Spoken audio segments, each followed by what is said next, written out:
As a mental health worker or someone affected by mental health issues, what is one thing you would want to say to educate people about mental health and to lessen the stigma and shame surrounding it?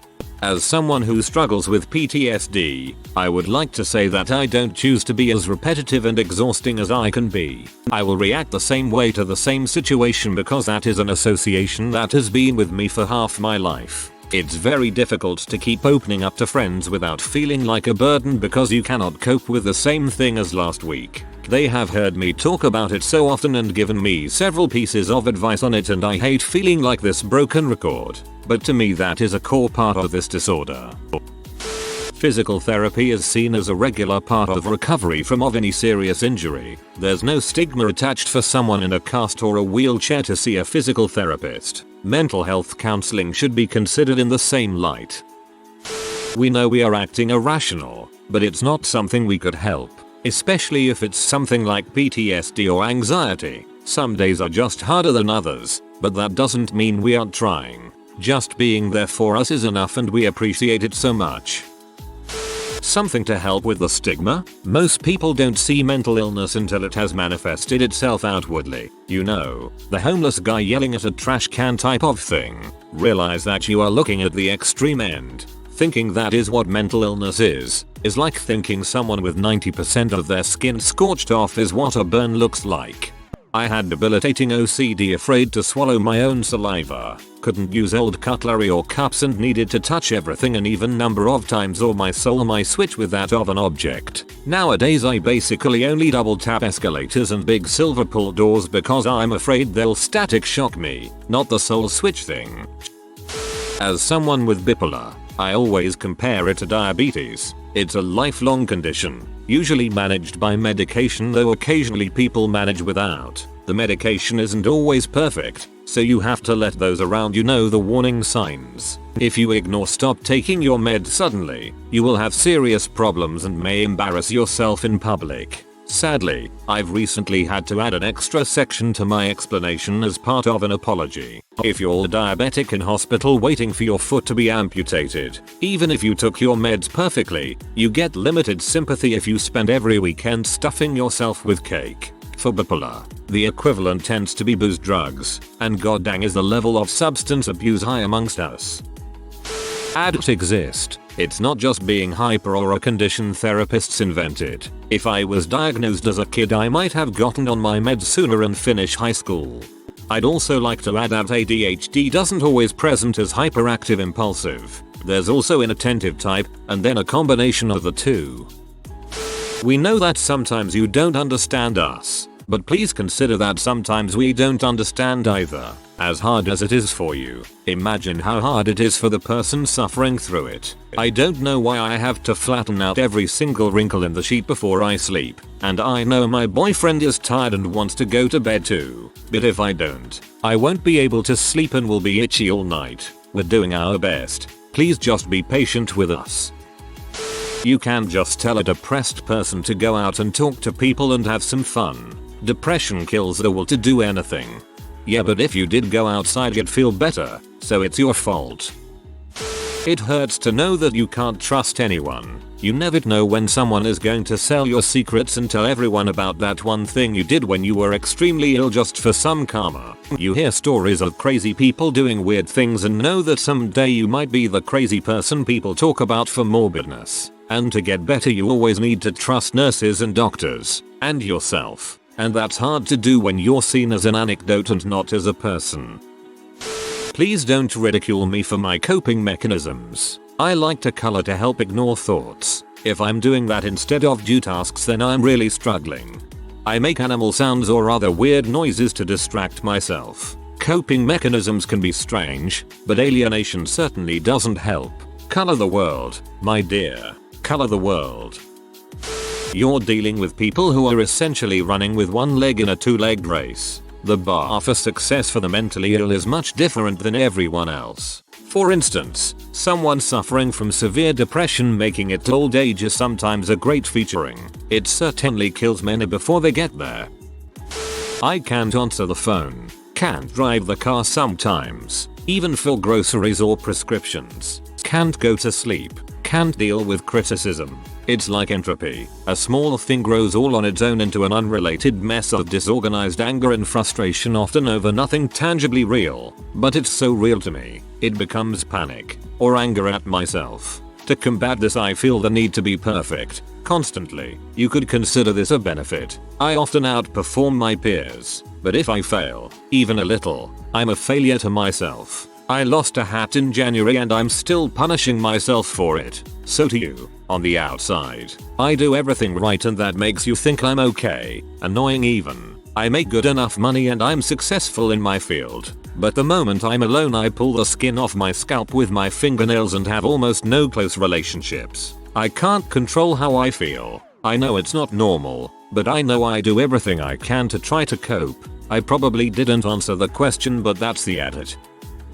Just because someone looks okay doesn't mean they are okay. I have a full-time job. I have a house. I have a decent wage and I'm doing okay for my age. I also have borderline personality disorder, depression, anxiety, possibly PTSD, and traits of other personality disorders. I appear to function on the outside, but inside I struggle every day. I co-own my house with my dad, and despite living with me, even he thinks I'm okay. People who are suffering often bottle it up in an attempt to not be a burden or to just try and get on with life, but it wears them down.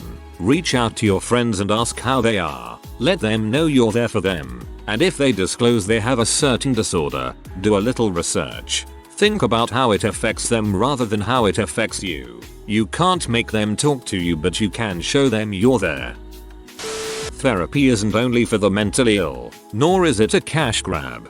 Therapy works. Not every therapist's the same either, so while some may not work for you, others will. Therapy works. I have bipolar and PTSD. While the pharmaceuticals are essential for maintaining my sick brain chemistry, I can wholeheartedly thank the almost 3 years of therapy for allowing me to perform inherently simple tasks which were once extremely difficult to even think about. Therapy is such a powerful tool, saved my life in more ways than one. Stop assuming everyone who skips school or doesn't come to work is just lazy or doesn't give a crap. Some of us peps with depression have a hard time even getting out of bed, and you making nasty comments about us being lazy only makes it worse. Yes, I hallucinate. Yes, I have voices in my head. Yes, I'm not exactly completely sane, but that does not mean I can't function. I can still hold conversations. I can still hold relationships. I can still be relatively stable in public. Also, I am not my mental illness. Do not see me as the depressed kid. See me for who I am. There is so much more to a person than their mental state, and mental illness can affect anyone. Age, race and gender have nothing to do with it, except for gender dysphoria. A 4-year-old can experience PTSD and so can a 30-year-old. It's all about environment. Good for you for pointing out that you are not your disease. Part of the battle is reclaiming yourself. I know I overreact. I know I'm too sensitive. I know I make things difficult. I know all of these things make you uncomfortable and inconvenience you, but maybe just take a second to think about how much they affect me. Add overly emotional, have irrational thoughts, and keep hearing those criticisms over and over in my own head. For years, I'll never stop feeling guilty for some of my actions and decisions in my lifetime, or even my current ones, because of all the negative reinforcement and feedback. I would like to say how wonderful my patients have been. Most people are just looking for help and support on their way to recovery, like you would do with any physical illness. I mainly work with schizophrenia patients, and I am lucky to have met a whole variety of people from different backgrounds, with different interests and hobbies, who go about their lives like everyone else, just with a few more difficulties along the way. Stigma is still real, despite the awareness campaigns. I suppose it's best to remember that people with every type of mental health disorder live by your side. They may be your neighbor, your teacher, your employee, your friend. Don't isolate these people from society. Help them by creating opportunities for them to join in. If you are in the UK at the moment, there has been a good series of mental health documentaries that you can watch on iPlayer, including Psychosis and Me, Anxiety and Me, and Depression and Me, as well as the latest from Louis Theroux. I highly recommend you check them out.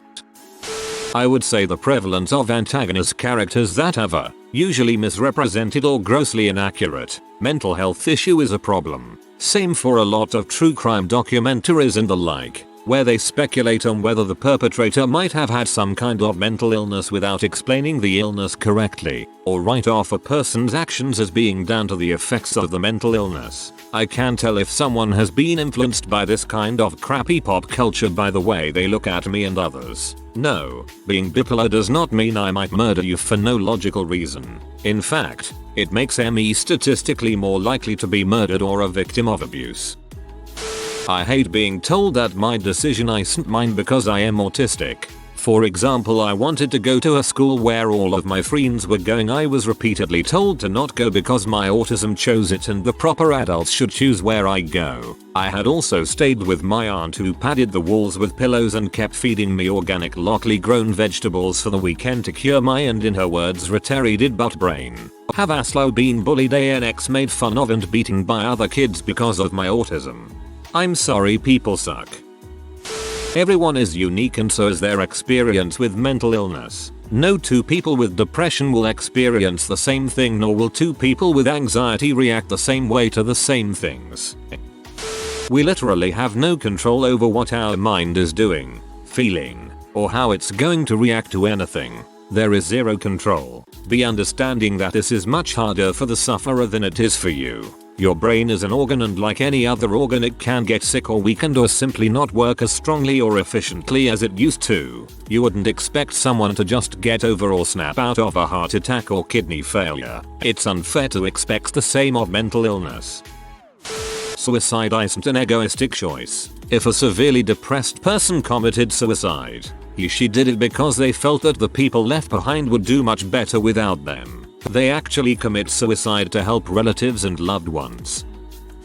People are coping the best way they can based on their experience. For example, someone who yells and turns people away can just be trying to comfort themselves based on past experience of letting someone in and being hurt by it. Treatment is about learning new coping skills that will give people comfort that also gives them other things they need in their life, relationships, stability, etc.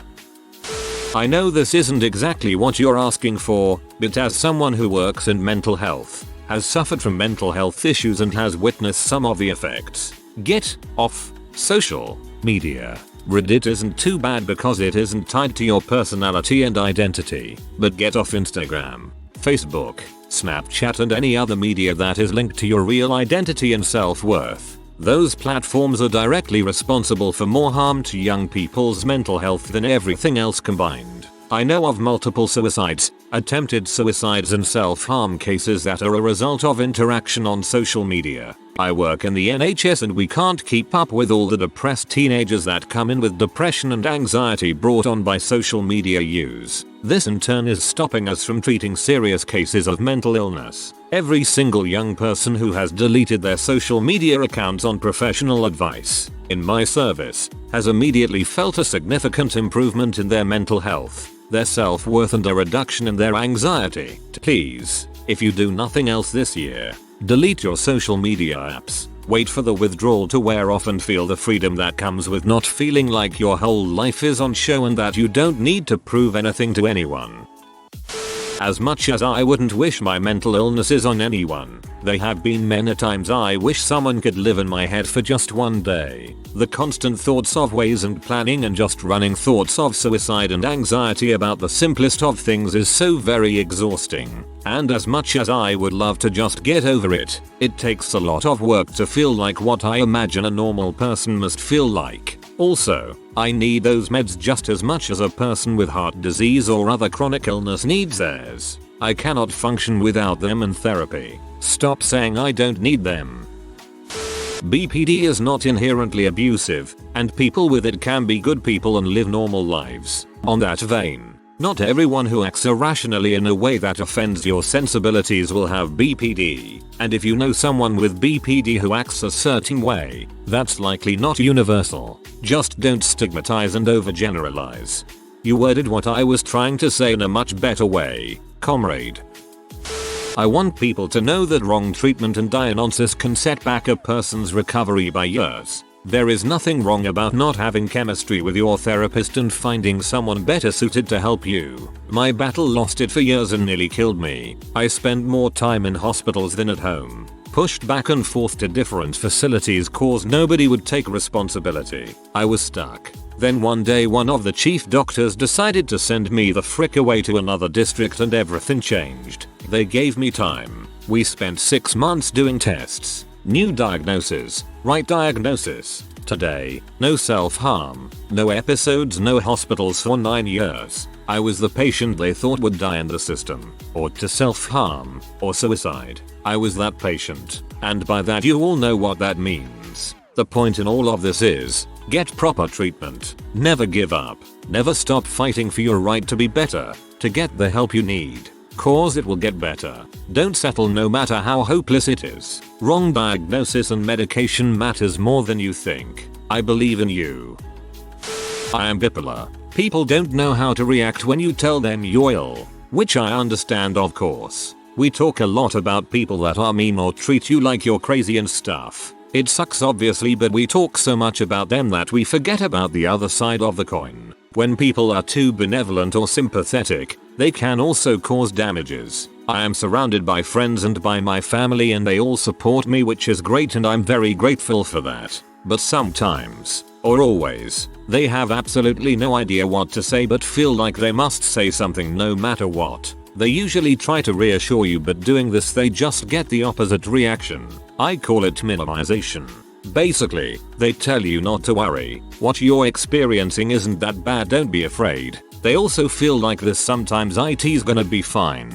Stop doing this. It's the worst. Imagine you feel like crap or that something's really wrong and you're afraid. And then someone tells you, mate, it's okay, everybody have ups and downs. All my friends and my family, except my sister, do that. Now every time I felt like something's happening, I'm asking myself, do I really need to see my doctor? Is there really something wrong? Am I faking it? So yeah, not useful at all. I'd rather be told to worry so I can get some help instead of keeping it to myself. Also, it's painful and really annoying, so now I just don't talk to anybody at all, except my sister. What does she do? What do I personally want people to do? Just listen to my rants or worries or news from my doctors. But don't say anything. Accept that you will never understand it, so don't try to give advice. Judge. Yes, some friends told me I take too much meds and that they worry, relate, reassure, etc. I just need a shoulder to cry on and that's it. The only people that I will listen to are my doctors. And that's it.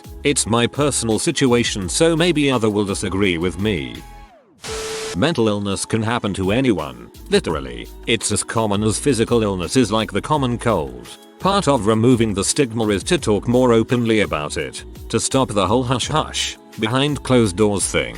Anxiety and depression are among the most common. And lately I've seen a rise in eating disorders. Looking at you. Influencers who promote body dysmorphia with plastic surgery they claim is achievable with diet and exercise. And especially influencers who push intense diets and weight loss products. You are literally causing damage to people with your pursuit of fame and money. Bipolar, schizophrenia and personality disorders are treatable. They're not something to fear. Important to note too, the personality disorders can be incredibly mild and don't necessarily need treatment unless it impacts your life negatively. There is literally nothing wrong with having to take medication for a mental illness. It doesn't mean you're creating artificial happiness or a dependency issue. You're correcting your brain's shortcomings with the resources that you have available. We do what we have to do to improve our mental health. It's like eating food. Have to eat to stay alive. No big deal. I think my concussions have fricked me up permanently. I grew up playing hockey every day for 15 years, trying to make the NHL. But after being knocked unconscious for the 10th time, something changed. My long-term memory is non-existent. I'm very irritable and depressed. I can't look people in the eyes anymore. I went from social butterfly to a complete hermit shut-in that can't bear being in public. Are these things correlated? My parents refuse to believe they are and they think I'm being dramatic. I'm not. I think about suicide on a daily basis. I was never like this until my last violent head trauma. I've probably had over 25 instances of severe head trauma. At least, I only know for sure of the ones where I was knocked out cold. As someone who suffers from schizophrenia, one thing that I hear the most is, shouldn't you be locked up? Seriously people, I thought society has moved past the point where psychopaths in horror movies represent what a disorder is actually like. No, I will not murder your child. No, I will not commit any other crime you might be thinking of right now. Relax, we aren't as dangerous as you think. In fact, we aren't that dangerous at all, most of the time. Why not give me a goddamn chance? I have a mental illness and will say this. We're usually more scared of you during a psychotic break than you are of us. If you wish to understand someone with a mental health condition, please educate yourself and research the condition. I have a lot of people who claim to know and try to give advice. Once you've worked with professionals, the average person's advice can become awkward and patronizing at times. Learn before you weigh in. It's a very sensitive subject and would go some way to lessening the stigma if more people educated themselves. Don't stray away from a person if they confess their struggles to you. They're probably in a very difficult situation and trust you enough to tell you about it. You should get informed about their mental illness and try to fix it with them. Or just be supportive at least, or get someone who can help more than you involved, but I just beg you, don't under any circumstances stray away from them. I would say probably don't fix it with them. More often than not, just being there for them is enough, and having someone try and fix you is the worst. I was diagnosed with bipolar 2 disorder and depression about 2 years ago, which to me was a relief. Until that point, people close to me would sometimes point out that I seemed to be out of it. I'd be extremely emotional, unable to focus, and paranoid to a lesser degree than the other two, but still, over time, I had become desensitized to these things and they became my new normal. After starting medication, then forgetting to take it, followed by a short involuntary commitment to the local hospital, and then constant and proper use of my medication, it hit me. Before seeking treatment, I just didn't know anything was wrong. My point is, we often don't know something is going on until others point the signs out to us. I sure as heck didn't. Nowadays, I'm doing much better. The depression is under control and the bipolar 2 stuff is mostly controlled. I do have manic episodes once in a while, but it's usually just me starting to write about stuff and becoming bored. The depressive episodes don't happen anymore. Yay. I'm starting my senior year at the local university in August, so everything is looking good from here. Maybe I'll meet someone and end up with a girlfriend. Who knows? So yeah, look out for the people you are close to. You might be the first one to pick up on something. Those struggling are often experts at hiding it. Just like how it's extremely hard to spot someone drowning in a crowded pool, it's almost impossible to know who of your friends, family and peers is struggling with their mental health if they don't tell you. I can guarantee you that you personally know at least one person struggling with their mental health. If you don't know who it is, they are trying so hard to hide their issues because they are scared of how you, or others, will react. You might have spoken to them about their very issues, maybe even in a negative way, and never knew you were directly addressing them. Mental health isn't padded rooms and straitjackets, it's real people with real issues. There should be no stigma or shame for being a human being. Anorexia is not a disorder of vanity. I have this disease and am also doing my PhD on perceptions of eating disorders. Eating disorders are so incredibly complex. Yes, they are a disorder of control, but it goes deeper. As a start, if I could change one thing tomorrow, or would be the normalization of commenting on people's weight. Also, you can't simply assume the severity of this condition by a person's weight. EDs come in many forms. A lot of sufferers don't look like the media depicted version of anorexia. Be gentle on us and put down your assumptions. I try my hardest, but sleep overtakes me. I can't stop it. I'm tired 24/7. I want to be outside. I want to go out and do things, but I can't leave the bed without all my willpower. Nobody can continuously move upwards. If you go back a few steps, that doesn't mean you didn't go up those steps in the first place. You've done it before and you can do it again. Stagnating or even regressing is perfectly normal, entirely human, and expecting otherwise is irrational. The sooner you realize that, the sooner you'll be able to put the brakes on how hard you're crashing and start working on going back up those steps and further. If you met one person with autism, you've met one person with autism. It's a spectrum for a reason. Not everyone's super smart with a lovable tick like media loves to portray us. Some of us feel like crap because we're expected to be prodigies by even our own families. But some of us can't even do simple tasks without going through a ton of mental stress and burning out. Behavioral health tech of 3 years. I've had every type of person come through my facility. From your preschool teachers to executives of Fortune 500 to clergymen to college students. But no one is immune from stress and mental health. Don't let the fact that you're getting straight A's make you feel like you're not the ones that need a counselor, or that because people usually vent to you that you don't need to vent either. Bad stress is bad stress, and sometimes, even for the ones that seem to have it all, can make a person crack. Get help before you crack, because once you do, it's much harder to come back from then having too much stress. If you are new to the channel, you can subscribe. I publish new videos every day. Until then, check another video.